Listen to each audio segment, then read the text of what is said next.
Fala pessoal, tudo bem? Professor Giovanni aqui dando sequência então nesse capítulo que fala da previsão do tempo meteorológico e do clima.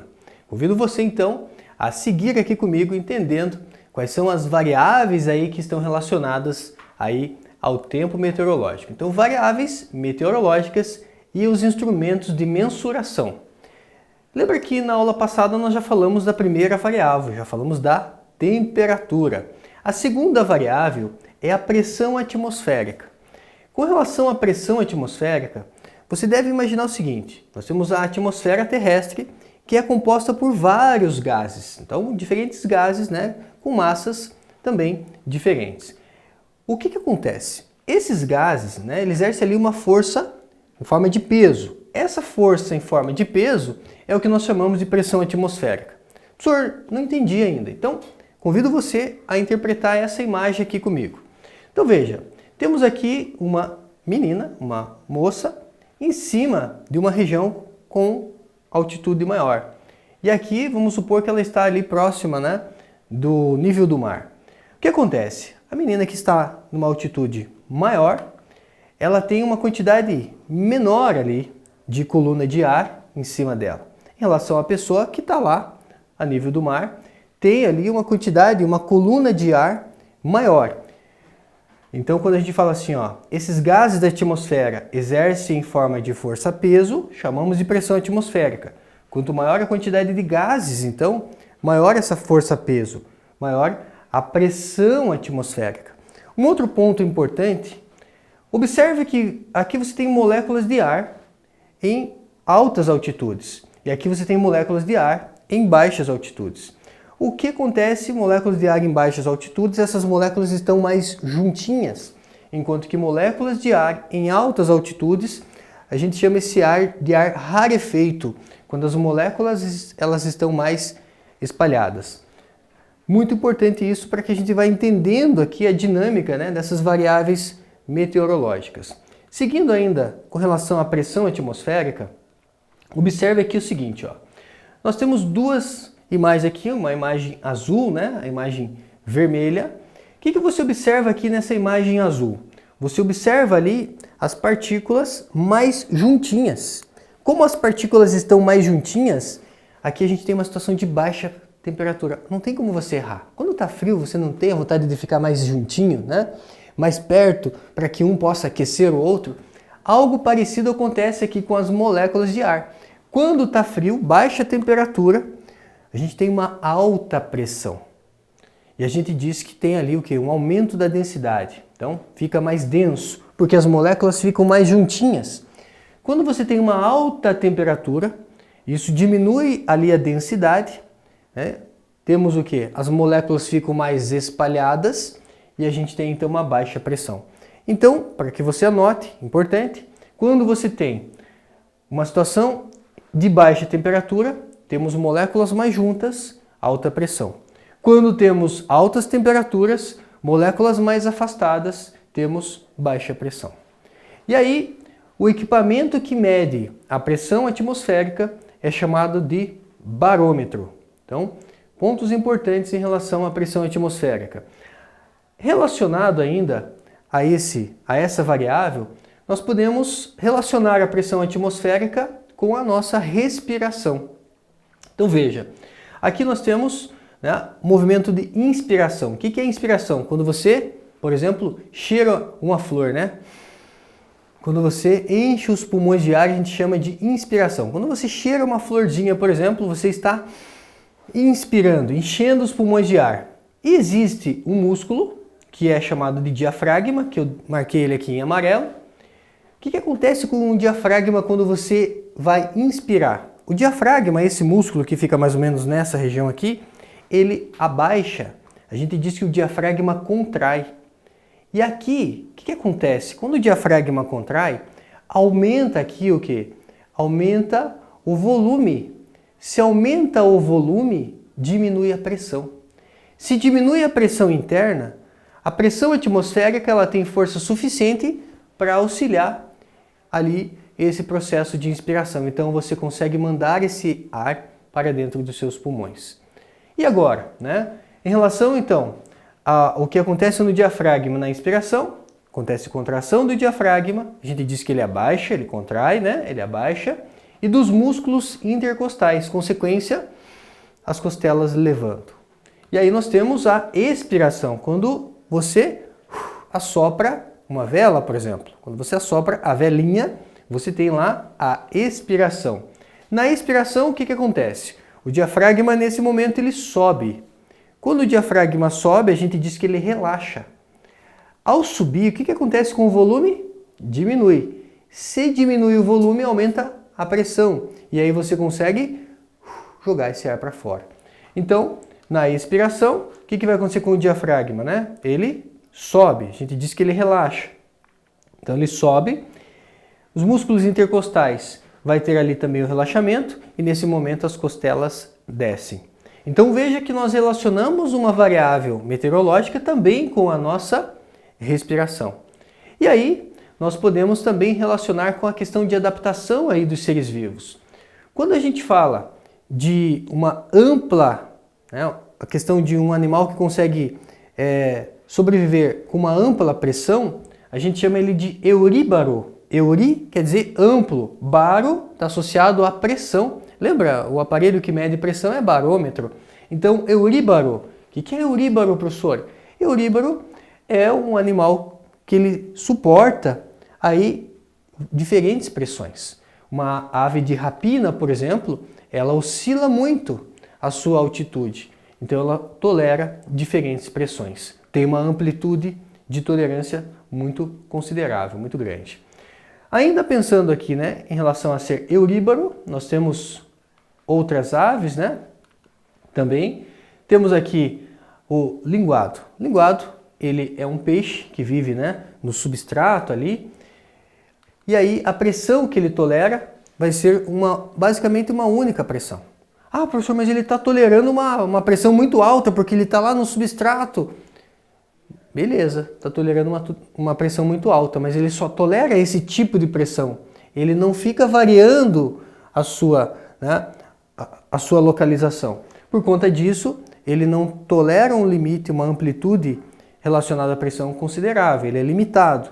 Então, ele é estenóbaro. Então, quando tolera amplas pressões, euríbaro. Quando não tolera, quando é limitado, estenóbaro. São palavrinhas importantes. Esteno, estreito, né? Baro, pressão. Terceira variável meteorológica, vamos falar dos ventos. Então, velocidade dos ventos.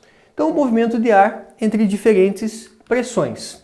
O equipamento que mede os ventos, a gente vai ter aqui, por exemplo, o anemômetro, que mede manualmente. Mas nós temos um instrumento que mede de forma automática, que é o anemógrafo. Então, o anemógrafo é um instrumento que vai fazer essa mensuração, essa medida de forma automática. E nós temos a biruta, que vai indicar a direção do vento. Então, observe aqui na imagem. Aqui você tem um centro de uma cidade e o normal é você ter o ar quente mais próximo da cidade, o ar frio acima e conforme você vai subindo, você vai aumentando essa altitude, um ar mais frio. Aqui acontece um fenômeno que a gente chama de correntes de convecção. O ar mais quente ele tende a subir, ele resfria e o ar mais frio desce. Então forma o que a gente chama de corrente de convecção. O ar quente sobe, o ar frio desce. Então a gente vai ter aqui o quê? Corrente de convecção.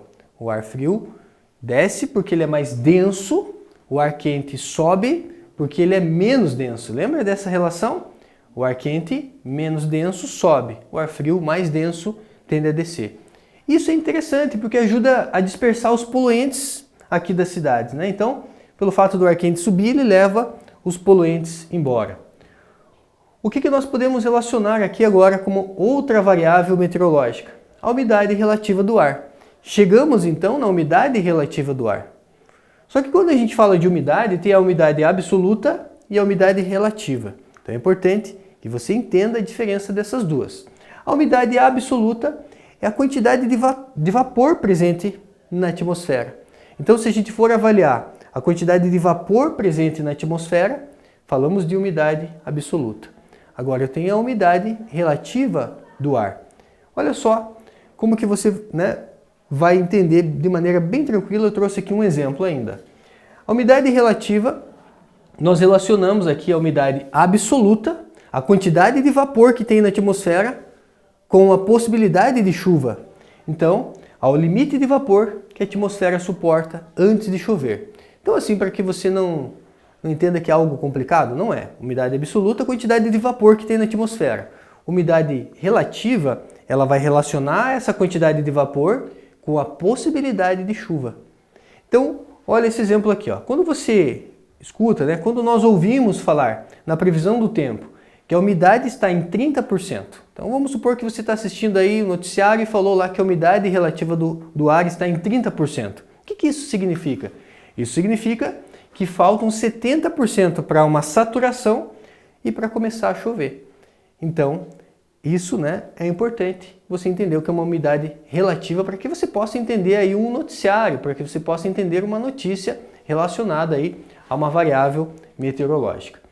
Com relação ao equipamento que mede a umidade relativa do ar, nós temos os higrômetros. Higrômetros, então, vão medir a umidade relativa do ar.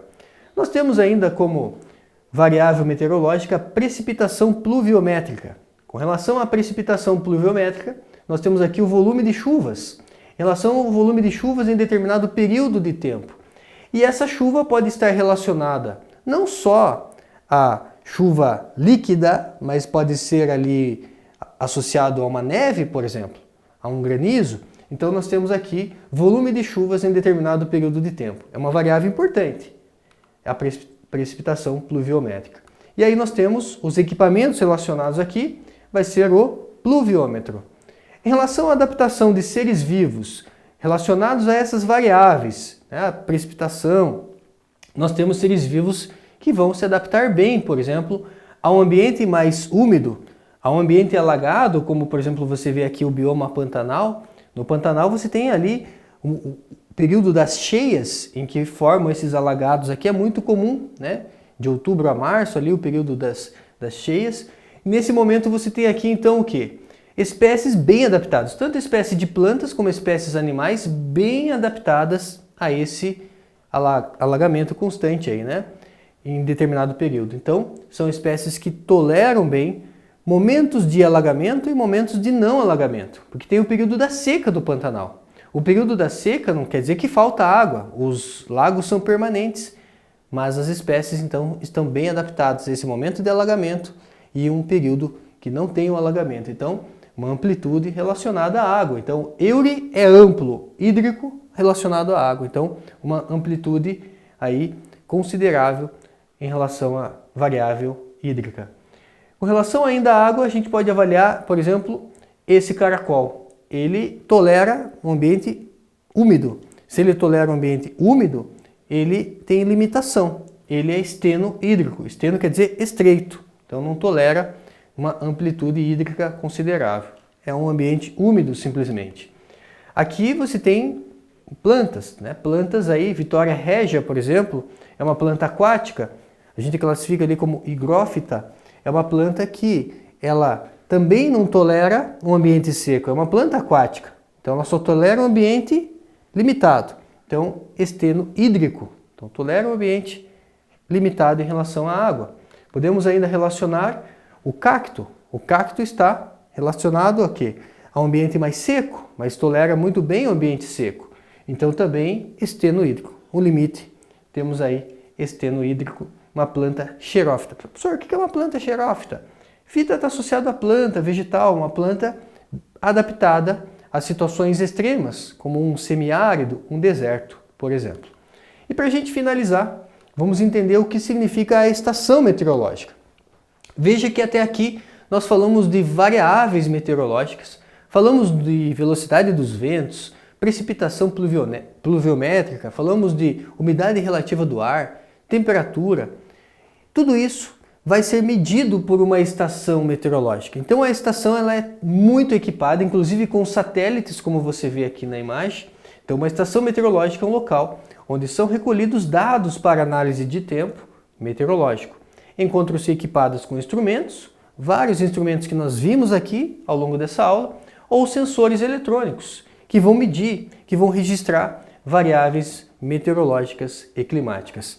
Os seus dados são utilizados para a previsão do tempo e para poder caracterizar o clima de uma cidade, de um país, de um determinado local. Beleza, gente? Encerramos assim mais uma aula. Até a próxima!